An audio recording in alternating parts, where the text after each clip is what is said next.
We're here with our interview installment number 7, talking with Richard Burdick about his life as a researcher, numismatist, collector. And we were talking last time about your Andy, your mentor from Detroit. And let's continue with what we were. Okay. Before I go to Andy, there's another guy I want to talk about because it has to do with Andy. About 1970 or 71, I was in a coin shop. The guy that dipped my seat at $50. And I met a guy. I guess at the time he was probably 47 years old, about. And I met him in the coin shop. He liked to collect proof coins. Well, I said, you got to come down to my bank vault. I had unbelievably beautifully toned original 1880 proof sets, 1899 proof sets, 1913 proof sets, and these were beautiful original coins. He just went nuts over seeing these. He said, I didn't know coins like this existed. He said, I want some of these coins. So at coin shows, or even through Eddie Miles or Stacks, I get a really nice coin and I take it over to his office, and often he would buy it from me, take me out to lunch. So this went on. About 1972, Eddie and I went to Bob. We went to the Michigan State Show, and Eddie Miles was usually the biggest dealer there. Him and Ed Hips always had the best coins. So Eddie, he showed us this 1893 cc dollar. And I'd never seen it. This coin looked like a proof. It looked like a real proof, not just a PL, but this thing was struck like a moose. It had every single little crisp bird feather on it. And this is from the Carson City Mint. Well, Bob and I fell in love with this coin. It was going to be sold at the Fun Show in Miami in 1973. So Bob says, I want to try to buy this coin. And he knew I was going to go to the Fun Show. So we talked about it. He says, look, he said, Eddie thinks this coin will sell for like $8,000 or $9,000. He said, I want you to go to the show and bid on it in the auction. You pay up to $12,500 for this coin. He said, I want to buy it. Well, a Morgan dollar at that time, I don't even know if a Morgan dollar ever sold for $10,000. I didn't really know. Was it a branch mint proof? It was. Walter Breen had written a letter on it, and he went on and on and on about this and that. It was struck for the closing ceremonies in 1893 because they were closing the Carson City Mint, and he had all this written up in his letter. Well, just before I left for Miami, Bob called me up and took me out to lunch. He'd always taken me this. It's a men's club for wealthy guys in downtown Battle Creek, Michigan, called the Athelson Club. And he said, I've been thinking about this 93 cc dollar. He said, I want you to go up to 15,000. He said, I really want that coin. And don't come home without it. You know, he said, by the way, there's an 1876 20-cent piece that was just gorgeous. He said, get that one too. Just buy it. So I go down to the Fun Show, and this is about one of the biggest coin shows I ever been to, second only to A&A. And I look at the lots and went to the auction that night. And nobody knew that I had this kind of a bid. I didn't say anything to anybody. So the 20-cent piece came up, and I was standing against the wall in the back of the room. Now, a 20-cent piece at that time booked for about $225, I think, in the Red Book. This coin was drop dead beautiful, gorgeous. And so it went up $300, $350, $50, $400. There was some guy sitting in the front row. I didn't know him. He ran me up to $875. Bob told me to buy the coin. That much multiples of Red Book.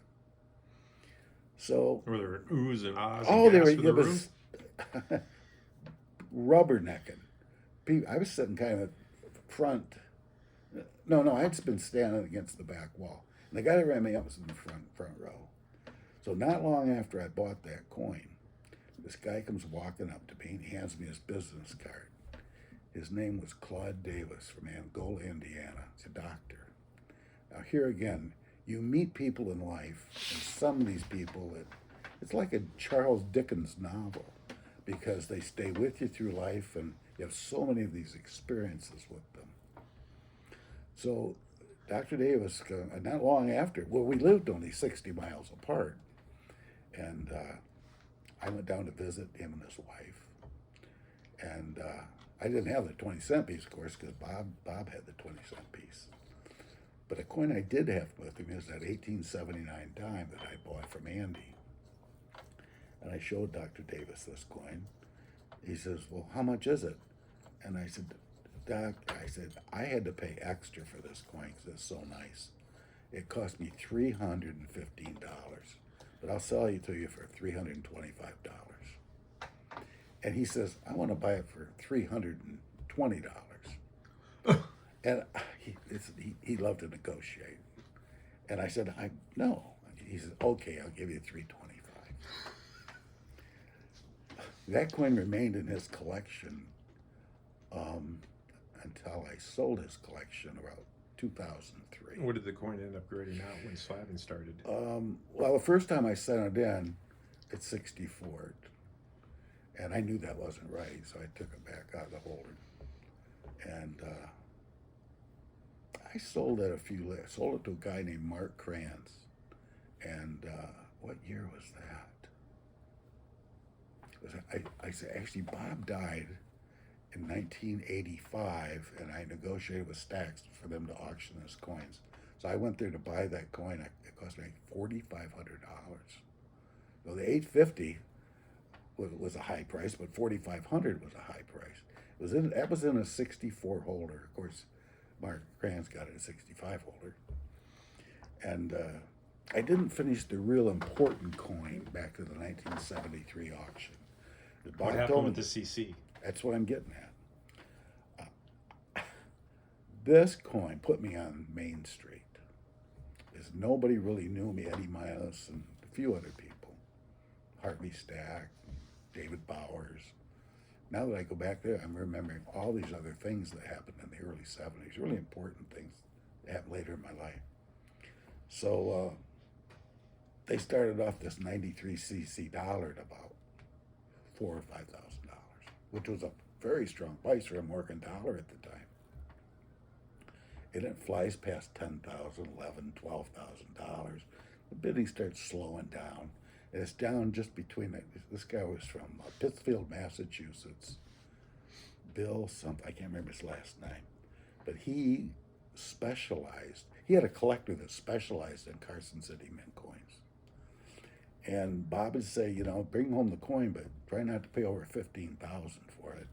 And use your discretion after that, but don't spend much more than that. That's it.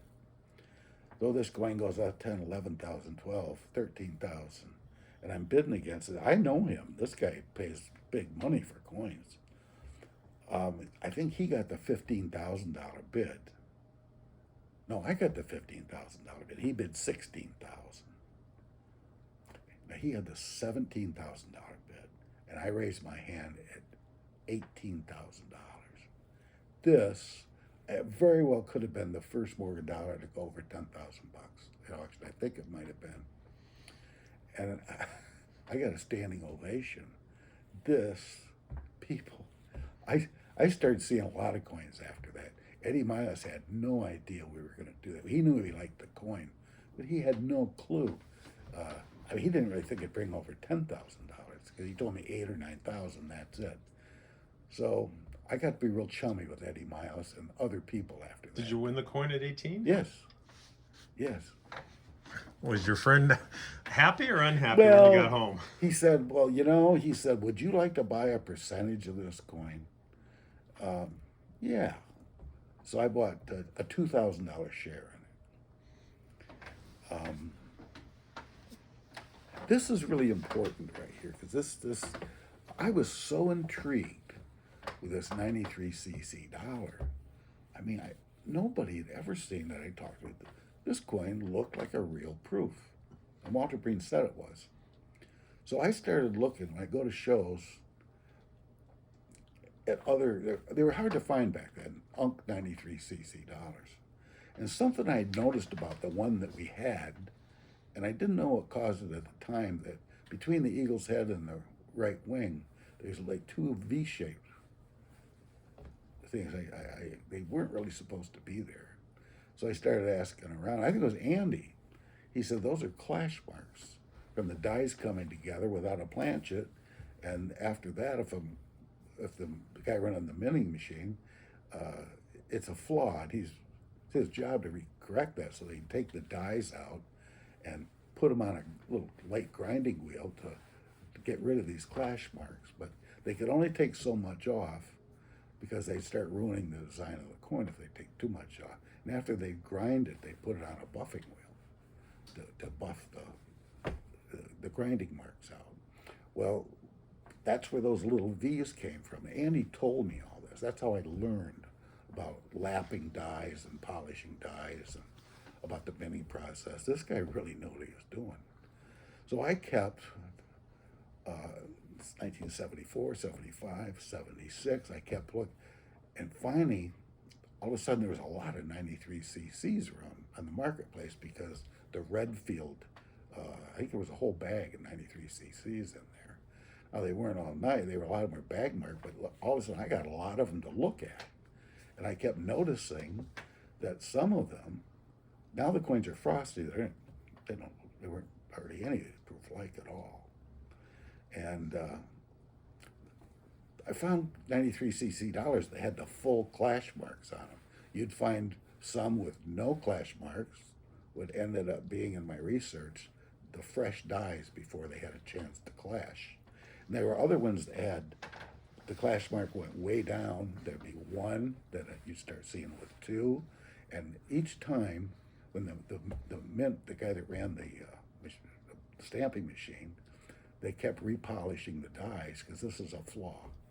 And I understood there's all these different die states. Well, this is about 1977, and I mean, when the word was out about these 93c's dollars, there's a lot of people looking for them. And so I was at a show, I think it was 1978, New York City. There was a big company called them MTB, Manfred Terdahl and Brooks. And here they got a branch mint proof 93cc dollar. It was dipped and it wasn't nearly as nice as the one I bought. But oh my God, what they want for it, like $25,000. Well, that's a long ways from what I'd pay for it. And my coin was much, much nicer than theirs.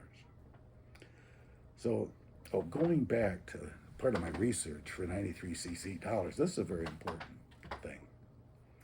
In 1973, I had become really chummy with Lester Merkin, a very famous dealer from New York City. And him and I, we got along really, really well. And he told me, he says, Richard, if you want to do research, you got to go down to Baltimore and see the Garrett Collection.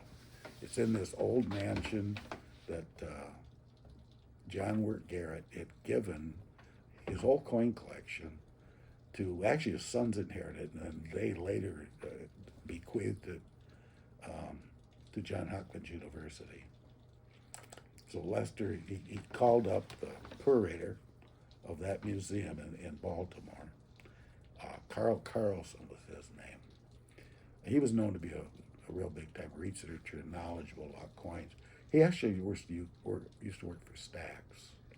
So I took the train from New York City down to Baltimore, got a cheapest hotel I could find. I went over there fairly early in the day, and here's the curator and a cleaning lady in Carlson, and he sat me down at this desk, and there's a spiral staircase that went downstairs. He'd bring up a tray. Sometimes they're stacked up 6 high. And he started with half cents. I've seen a whole run of proof half cents.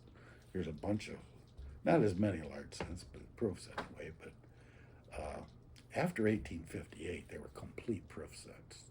There were some odd proof coins at the beginning, but all after 1858, there was a whole run of proof sets, and most of them were pretty nice. Never been cleaned.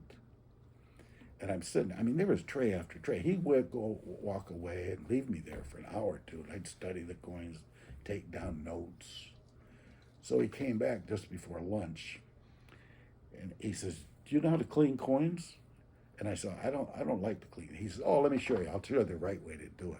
Here's an 1868 proof set." He picks out the seated dollar. He says, "This is the way a lot of people like it." And I said, "You just ruined this proof set. I mean, all of these have got some nice toning. Now the seated dollar is white." He said, "It doesn't matter. It don't matter to me." But he'd take off. He bought up a bunch of proof gold, trays of proof gold. And there were 6 or 8 stacks high. They're all in those trays. Right. Raw coins, of course.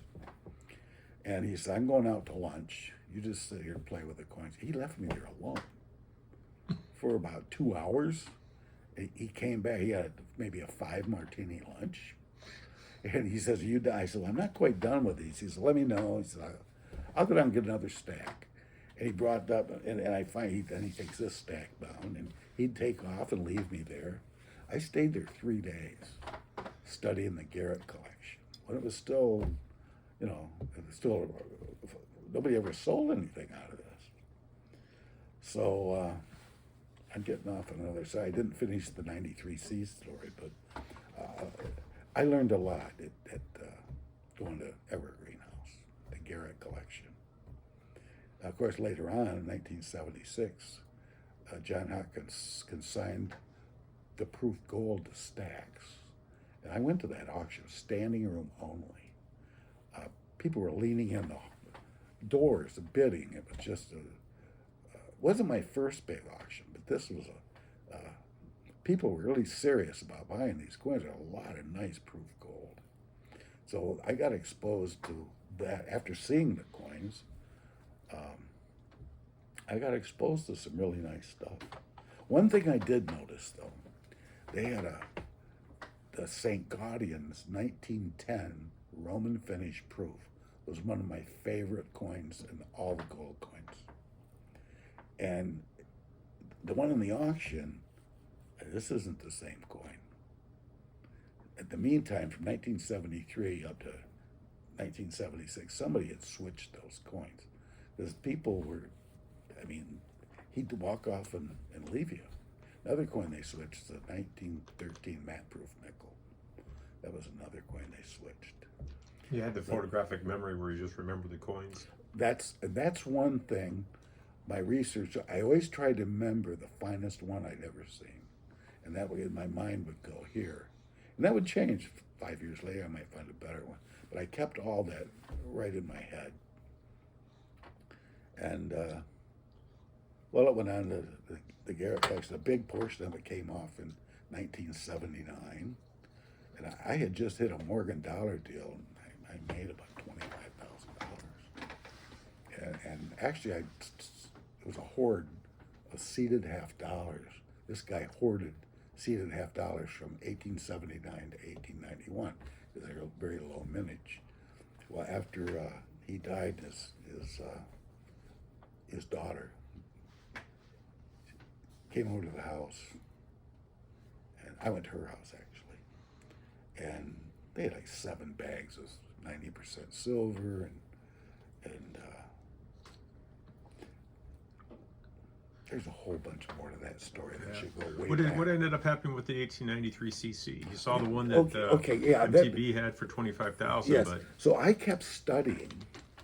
Oh, while I was at Garrett, the Garrett Collection, there was branchment proof 93 CC in the Garrett Collection. And I told Lester that. I said, Walter Breen worked intermittently, periodically for Lester Merkin writing his auction catalogs. And Walter didn't, nobody told me about this 93C in the Garrett Collection. I just noticed, I couldn't help but notice it. And Lester said, I was telling him about it. He said, well, he was very, very close with Mrs. Norweb from Cleveland. And he'd been to Cleveland to see her collection. Walter said, there's another one in her collection. And he actually set up a meeting where I was going to take a train, or I could drive from here to Cleveland. So it's not that far, 5-hour drive. And I got sick a few days before I was supposed to be there. I called Mrs. Norleb and I said, I'm too sick, I can't make it. And one of the dumbest things I ever did was not make another appointment with her. I could have seen one of the greatest collections in the country, and just because I got sick, I didn't go there, and I just never bothered to see her collection. So back to the 93cc that I bought for $18,000. By 1978, I had come to the conclusion. I studied the die states of every 93cc I could find. And now another one came up. Now there's 4 of them. And a girl that lived across the hall from my brother was an American Airlines stewardess. I got very friendly with her. And she said she liked to hear about coins and my travels and experience. She was kind of fascinated by it. And I told her, I said, I got to go to the Carson City Mint in Carson City. In fact, I was driving to I knew I was going to drive to the A&A, which was in Los Angeles. And so the Carson City Mint I went out of my way to go there. Well, anyways, Mary Dell, she said, well, I know the curator that works there. She was my college roommate. And I'll call her up and let her know you're coming. And I gave her some, I talked to her on the phone, told her what I was trying to do. And she says, well, I'll go back and look in the records and I told her that Walter Breen said this 93cc dollar was struck at the closing ceremonies. So I called her maybe a month or two before I got there. And she said, Richard, I have gone through all the newspapers from Carson City, Nevada. And the Carson City Mint was a big deal in Carson City. It was one of the biggest things going because it's a relatively small town, but having a mint there was a special thing to them. She said, Richard, there's no record, and there would be in the paper, of any closing ceremonies at the Mint. So that didn't really go along with what Walter Breen said. He just assumed that there was a closing ceremony. So that didn't work out. So as time went by, I'd made this conclusion, and I've never published this information, and some Morgan Dollar specialist or VAM guys might disagree with me. But I came to the conclusion, as these dies kept striking or clashing and then they'd polish them, I kept finding different die states that looked like proofs. And I came to the conclusion that each time the coiner fixed that die and he lapped the die, take a few thousandths of an inch off, then put it on a buffing wheel. So I found there was 93Cs with no clash marks. There was 93C with 1 clash mark. Now these all look like proofs. The one I had 2 clash marks. So there's 3 different die states that look like proofs. And if you were to check today the population report, and some of those are probably repeats. Last I knew, there was over a dozen branch mint proofs, but they have different die states. And when I had learned all that, so figured all that out, I told Mr. Barker. And by now, 1979 was rolling along. And we'd also bought a 79 O branch mint proof, Matty Milas. I told Bob this story, what I found out about this 93cc. The coin market got very strong in 79, so we negotiated with Eddie Milas to put it in the apostrophe sale. I think it was the first apostrophe sale, 1979. So Eddie put it in there and had a nice write-up about it. And Bob and I both went to the auction. And we'd paid $18,000 for this coin. We're just hoping we're going to break even, because I decided this coin's not really, in my opinion, not what it was represented. Now there's 4 or 5 of them known anyway. So, anyways, it went up to $39,000. Wow. And the guy bought the 79 also. And that guy's name was Wayne Miller, who ended up writing the book. And he was this big expert in dollars, and we were happy. I didn't own part of the 79. Bob did that, but I owned a percentage, so we were happy with the price. And That's a great story. well, one of the intriguing parts, but there was no closing ceremonies at the Carson City Mint. There was no record. You think Breen just embellished it to make a good story? He did that a lot, but I found out over the years. Another letter he wrote was on a 1917 mat-proof quarter. And that's the only coin I needed to complete my proof typeset, was a mat-proof. I didn't even know if they existed. But to ask Andy about it, he said he'd never seen one. They're legended to exist. But a guy came out, his name was Cam Alwash. He was an authority in seeded coins. And he knew quite a bit about a lot of coins. Well, he somehow heard that I needed this coin. And I had him send it to me. And I called Steve Ivy for some reason. And I think he'd seen this same coin. And Cam Alwash wanted $15,000. That's a lot of money to me. But I bought it. And ended up selling it years later. I don't want to get into all that. All right. Well, let's go ahead and take a break now. We'll come back. We'll talk about one of your mentors in New York.